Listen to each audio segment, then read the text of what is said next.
Yes, what's happening? Let's do some Pfisterer terminations for a transformer incomer. To start with, you're using a flexible hose from the bushing and down to the cable. Then mark it off and follow manufacturer's instructions for the set measurements.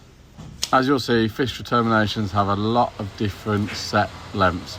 And then use the hydraulic cutter to cut that cable. And then sand the outer sheath down with 60 grit sandpaper.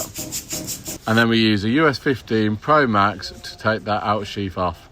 First do a circumferential cut and then a spiral all the way up the cable and make it easy. Bend the copper wire screens back over the water sealing mastic and then hit them down with my Halterfor's nylon hammer. Measure back up from your screen wire cut. Now I'm cutting this with a reciprocating saw so it's a nice square flush cut. Straighten the cable, measure back for our reference point and then re-measure the bushing mark. As you can see, after I straightened it, it was 10mm out. And then using the Ripley USO2, remove that semicon. Absolutely love this tool. And then just make sure all your measurements are spot on. Then remove that semicon peel and remove the primary insulation with the Alrock LH2. Remove the tool and add a chamfer. And again, this is with an Alrock tool.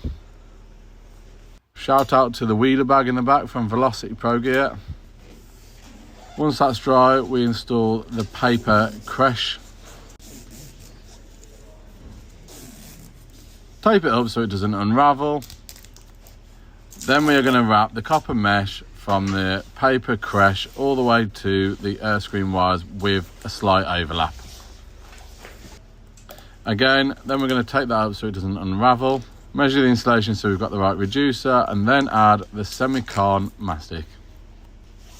Give it a good clean and then slide down the heat shrink tube and the Connex housing. Now tape up the conductor, add some grease and slide the reducer down. Slide the thrust ring on, push the tension cone on and give it a hit with the Halterfor's hammer. And then add the contact ring. Using the nylon block, give that a hit. Grab the hydraulic tool and place it onto the thrust ring and crimp it on.